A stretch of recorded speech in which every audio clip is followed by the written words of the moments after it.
Is that all? I reckon we can get another little mini. mini. Not too much to chat about, is there?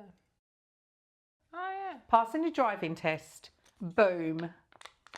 Right, okay. So, passing the driving test, as I've said, my son passed his recently, and I had to be the supervisor.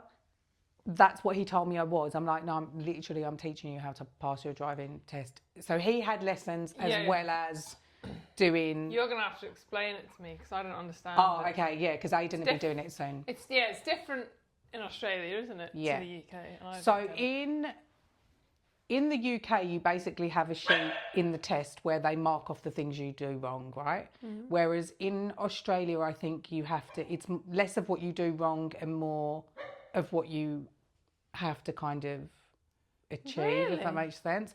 But locally, I have heard our 2 local driving centres, testing centres, they do fail people usually on the first time. It's quite common. Like everyone who's sort of like I've spoken to.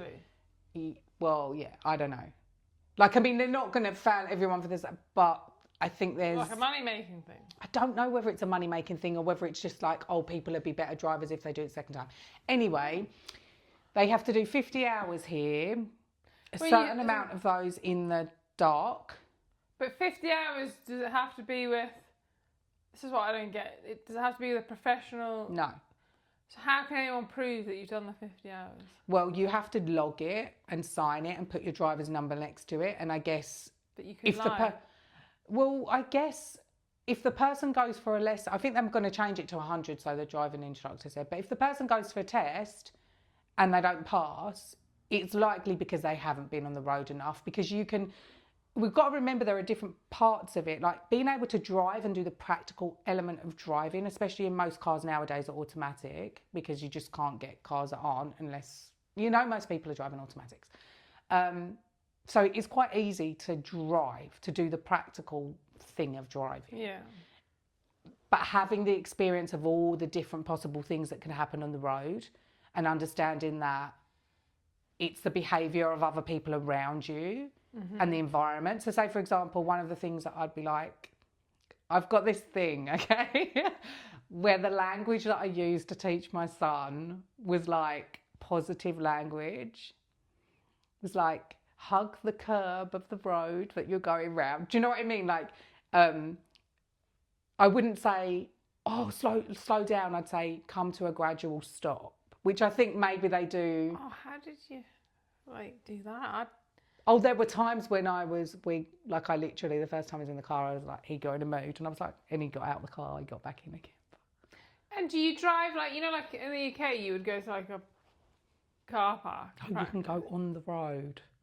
But you haven't got controls? No. That's ridiculous. That's so you've got to do 50 hours. So if I see someone with a P, I need to avoid them? No, P's fine. Because P is when they've passed. Oh, they've got the L plate. Yeah, so P is when they're passed and they have...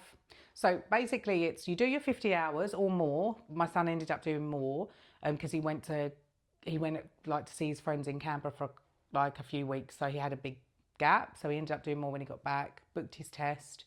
And then they sort of like list down what you've done. He had some with a professional driving instructor. He went with...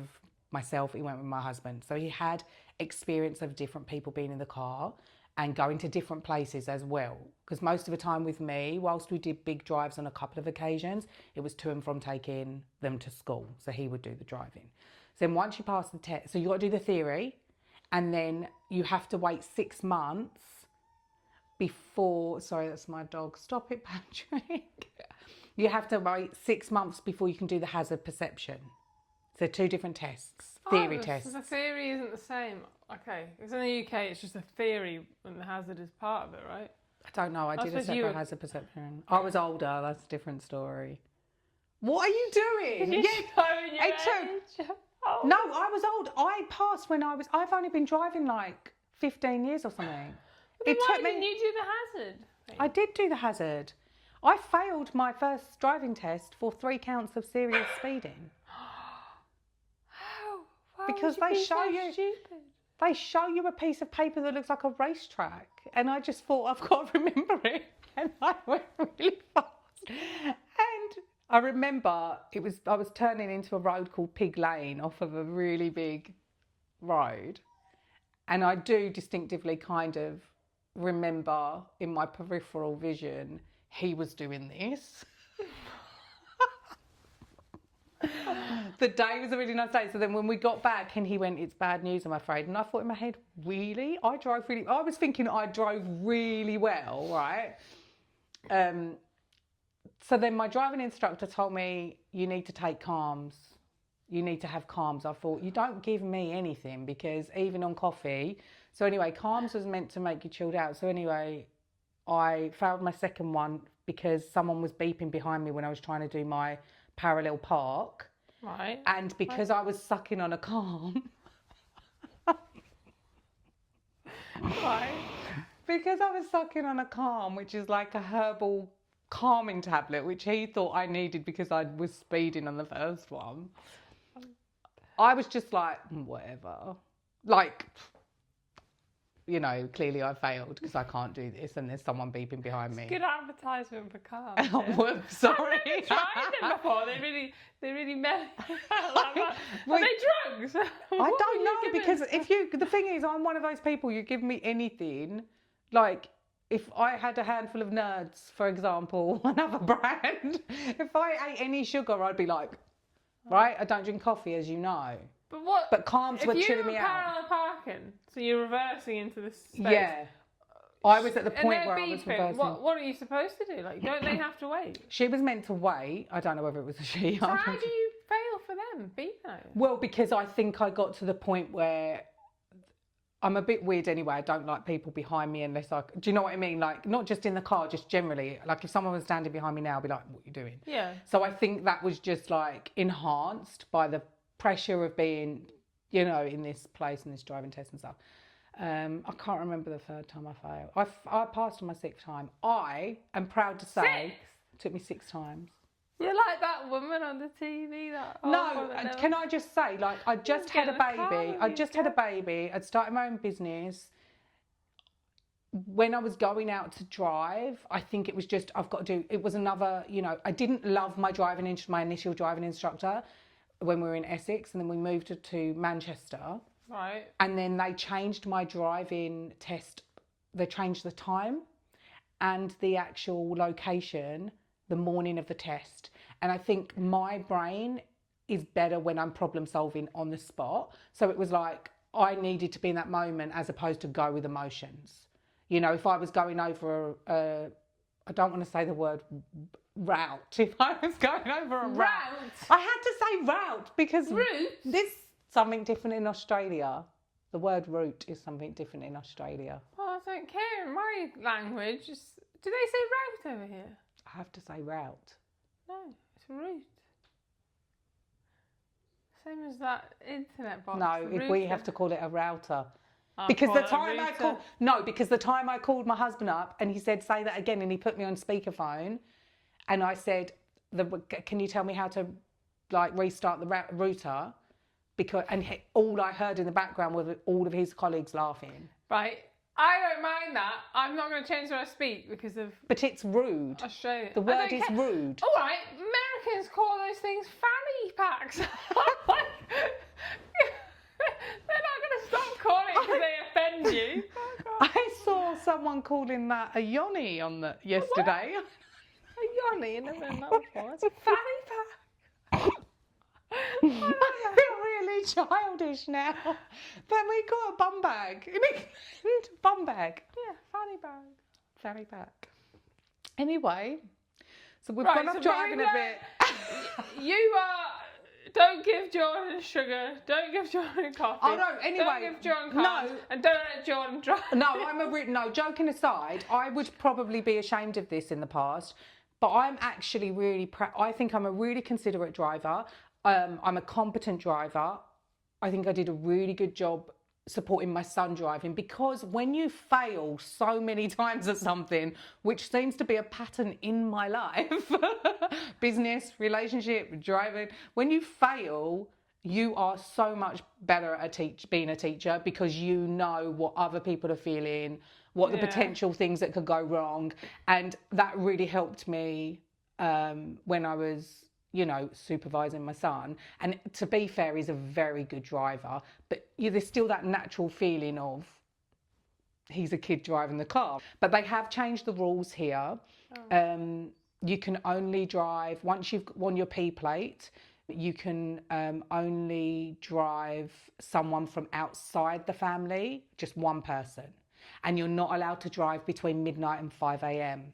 on your P plate, because there are a lot of dangerous things and accidents happening, because there'll be a new person that's passed their test, loads of kids in the car, loads of distractions. This is the new rules.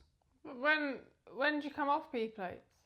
Yeah, so that's another really good question. So they have, I think it's P plates, the red ones you're either on for 12 months or 18 months, I can't remember.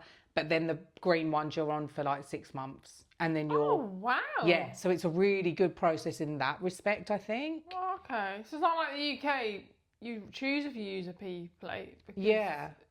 It's an actual thing you have to do here. Oh. As far as I'm pretty sure. I mean, I don't like anyone quoting me on anything just in case it's wrong, but I'm pretty sure that's the rules, yeah. Because why are they allowed to start driving at 16 over here? It's crazy. Yeah, I don't know. I think it's, the driving in Perth is a bit wild compared to the driving in Canberra. In Canberra, a lot of the cars drive up your backside though. They will really drive close to you. Here, because I've observed a lot as a supervisor, here, things like, just the whole cutting in front of you, just to get to the lights at the same time as you. Oh, I did that today, actually, on my way home. Like, we're going like crazy fast. And I was saying to Michael, I didn't realise you were allowed to do it here. Are you You're allowed to undertake. Yeah. Which I'm like, what? Yeah. I don't do it though. I don't undertake. So they bombed it. I was like, and then they ended up going to Korean. I thought it was a bloody high school kid. They bombed it, and then I laughed. I said to Michael, "You'll see them in a second, stuck at the lights. We'll catch up to them." I was like, "What's the point of speeding? Yeah. When there's light after light after light, you literally don't get." And you can see the light ahead of you as well. So I'm not going to be like speeding ahead when I know that I've got to come to a break. Yeah. And I think it just depends on the mindset of someone. I've learned a lot about patience as well over the last few years of various things. And I think the way you drive and the vehicle, the relationship you have with your vehicle is really, like, I don't know, symbolic of your mindset. Like, there's no point in being erratic or impatient. It sounds really geeky. Just be safe and considerate. I just don't think it's worth not being those things when you're on the road. It's just, yeah. But that's what it teaches you, failing so many times. I feel like you weren't ready then. And why would they have let you go for the test if you clearly weren't ready? I think it was just mindset. Some people don't like being tested. Oh no, I hated it. I panicked. Yeah. But I passed second time. And how long have you been driving? What age were you when you... I think I was like 23 when I passed. So a little bit later as well then. Yeah. But I don't know how people can afford to do it before. Like, my parents wouldn't pay for my driving tests on my lessons. They didn't even take me out. I paid someone the whole time to teach me. They wouldn't buy me a car, insurance and all that stuff. And I had to wait and keep working. Yeah, it's different. I think it's different for each family setup and what. But I feel like I said to Wayne, no, if he does, like, we have 2 cars as a family, just use our car. Yeah, for sure. It's not, I mean, we can arrange. You've got 2 cars already, whereas we got. I'm like, if you want to go out and you want to use a car, you just ask. Like, that seems to be the norm, whereas nowadays, everyone's kids seems to have their own car. Like, yeah. And it's mad in the UK, because, like, the street I lived on, all of a sudden, a lot of them had older kids, and they all started to get to the age so they could drive at the same time. And it's like, there's not enough room for all the cars. But there is here, right? Like, there's not the new houses, but yeah. Yeah, but that's one of the reasons why we left our previous place and we were happy to move here, is because we have the open space at the front for the cars. Oh yeah, and you've only got 2 cars. We've got 2 cars. Like, one's my son's, and it's weird. Although would you all use it? Like, no. So I'm a bit weird about that. I'm kind of like, we've got our family car. My husband got his motorbike, which I'm like, you want to get your motorbike, then that's, you know, it's a one person thing because I ain't getting on the back again. I literally said to him, unless they evacuate WA, and that is that my only means of getting out of here, I'm not getting on the back of the bike with you again. But he's a really good rider. Like, he's very competent, like, at driving and riding. He's great. But, sounds a bit, but yeah, we've got one car, and I kind of feel like, unless it's an emergency, I feel like, no, that's my son's car. Oh, okay. Because it's his, as I said, it's an extension of you. Like, we've got our family car, and he's got his car. I think it's really important for him to have that independence. But everyone's different. Yeah. Maybe if we'd had 2 family cars, I would be thinking differently. But that was the second car, you know. So yeah, it's all very interesting. But I didn't need to drive when I was younger because I lived in, like, London. Yeah. And the job I had, I would get picked up. I just walked, like, everywhere. I walked a lot. Public transport, yeah. Or get my mates to drive me. And I was like, so, you know, they're all, like, there driving. I'm like, yeah, you saved me a fortune, mate. No, it's true. I had an older boyfriend as well who drove. And then one of my friends at college, I used to buy her a cheeseburger if she took me to McDonald's. I haven't eaten McDonald's for about a decade, but you haven't eaten a burger in about a decade. Not a meat one. But yeah, so yeah, I used to be like driving to McDonald's. I'd get 4 cheeseburgers and buy her one. I used to love cheeseburgers. Were they like £1 back then? Probably, yeah. Anyway. That's enough. Yeah, that's enough. That's enough. We've spoken about electric scooters, and then we so perfectly picked passing driving. So please comment. Let us know what you think about any of the stuff we're talking about. And please subscribe. And that's it, isn't it? You're going to say bye? Cheerio? You're in a mood? Cheerio. Cheerio, bye. I hate it. Hate what? Talking in front of a camera. Oh my gosh. It's not just 15 minutes. We can talk about passing the driving test for 10 minutes. Take hours.